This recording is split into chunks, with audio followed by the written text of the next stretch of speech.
নমস্কার বন্ধুরা, আজ আমি চলে এসেছি আবার একটা রেসিপির সাথে। এই শিবরাত্রি অথবা যে কোনো উপবাসের দিন আপনারা বানিয়ে নিতে পারেন ঝরঝরে সাবুর পোলাও। তাহলে আসুন দেখে নিন তাহলে কিভাবে বানাচ্ছি। আর যদি ভালো লাগে তাহলে অবশ্যই একটা লাইক করবেন।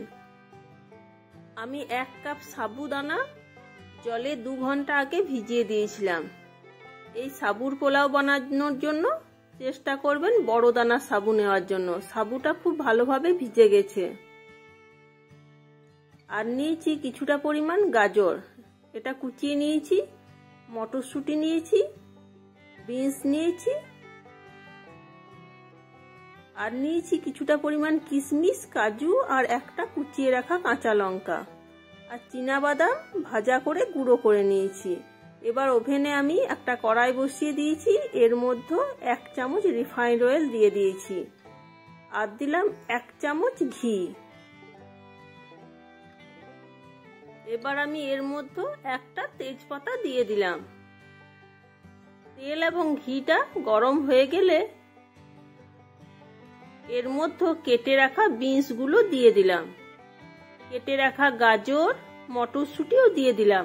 আপনারা চাইলে আলু এর সাথে দিতে পারেন। সামান্য হলুদ দিয়ে দিলাম এবং সামান্য লবণ দিয়ে দিলাম।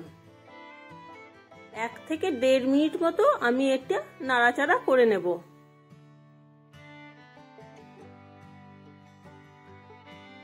সমস্ত কিছু খুব ভালোভাবে ভাজা হয়ে গেছে এবং এগুলো সেদ্ধ হয়ে গেছে। এবার আমি এর মধ্যে কাজু, কিশমিশ এবং কাঁচা লঙ্কাটা অ্যাড করে দিলাম। আপনারা আপনাদের ইচ্ছে মতো ঝালটা দিতে পারেন। আরো 1 মিনিট মতো নাড়াচাড়া করার পর ভিজিয়ে রাখা সাবুদানাটা আমি এর মধ্যে দিয়ে দিলাম। সামান্য লবণ দিয়ে দিলাম এবং 1/2 চামচ চিনি দিয়ে দিলাম।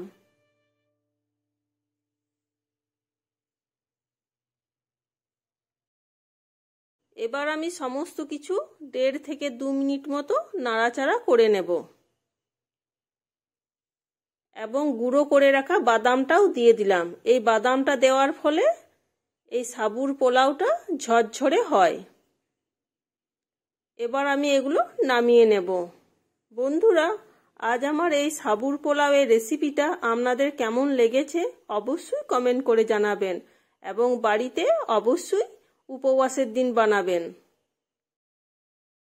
আর বন্ধুরা, আমার রান্নার রেসিপিগুলো যদি আপনাদের ভালো লেগে থাকে তাহলে অবশ্যই লাইক, কমেন্ট এবং বন্ধুদের সাথে শেয়ার করবেন। পুরাতন বন্ধুরা তো অবশ্যই পাশে আছে। নতুন বন্ধুদের উদ্দেশ্যে বলছি, এখনো পর্যন্ত যারা চ্যানেলটা সাবস্ক্রাইব করেননি প্লিজ চ্যানেলটা সাবস্ক্রাইব করে আমার পাশে থাকার অনুরোধ জানাচ্ছি। তাহলে দেখা হচ্ছে নেক্সট কোনো নতুন ভিডিওতে।